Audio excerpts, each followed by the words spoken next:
The Fanatic is coming out, but you've also been interacting with a lot of fans recently. You were in Boston. You're going to be coming back to Chicago this upcoming weekend. Correct. Tell me a little bit about how it's been being at these Comic-Cons. Well, I've only been to one so far, and then next week I come back for Chicago. But the one in Boston was amazing because I realized that these are real diehard fans. They're not professional fans, but they're not going to take a picture with you and necessarily sell it. They're going to keep it.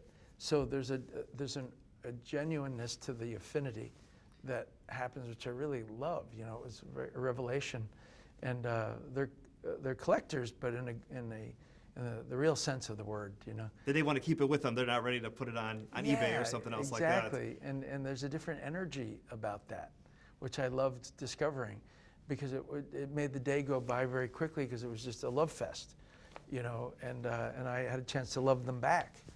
You know, it's great. And that's not always a time that you get to meet your heroes. No. So Fred Durst wrote this film with you in mind. How did you guys meet, and what was that kind of interaction of you? We met years and years ago, and he wanted to meet me because of interest in film. He wanted to move in because that's his first passion was film, and I'm sure you know that from his videos that he did all his own musical videos, and he did a couple of shorts, but very talented, I thought, and but then the script he wrote came out of a surprise. I didn't know that he had this ability to write scripts, you know, and he wrote this character and this story, and I was captivated by it and wanted to do it. So I, with him produced it, and we raised money to do it, and it was really a very fun and satisfying adventure. Now, for someone who's been in the public eye for over 4 decades, how has fandom kind of changed through like the Saturday Night Fever and Grease days to Pulp Fiction to to current day? Well, fans are fans as far as the heart of a fan has always been the same, and I'm a fan. I grew up loving certain artists and figures in the world that I admired, and that passion and that affection is always there, so I haven't found much change in it. More accessibility, maybe because of the internet, more awareness of what someone is up to because of Instagram and that kind of thing, but that's more of a geographical awareness and that kind of thing. That kind of a thing.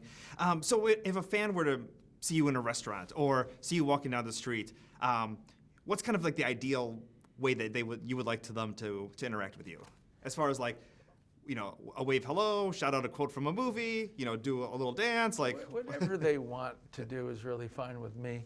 And the truth is, I prepare myself when I go out to have any kind of anticipate any kind of encounter that might happen. Otherwise, I don't go out. Yeah. So I may navigate through this different than others, just from being around so long.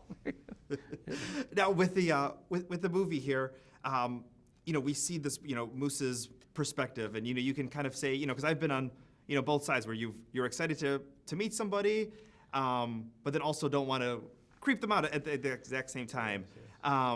What was kind of the mindset that you wanted for him? Because you kind of feel for him, but you also, don't at the same time. And well, I've made him a man-child, and I've always also put him slightly on the spectrum. So in that doing, he's not always clocking appropriatenesses or not. He just wants what he wants when he wants it, like a child would.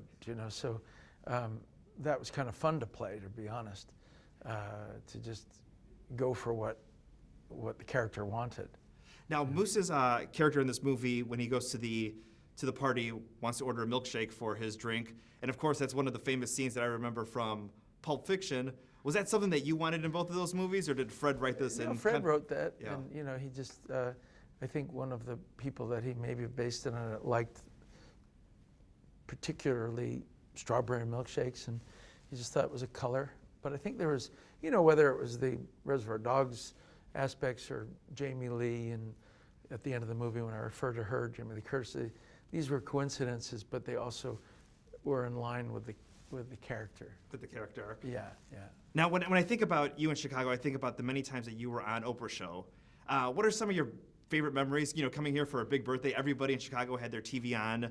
watching that special episode, and your memories of her and being in our city.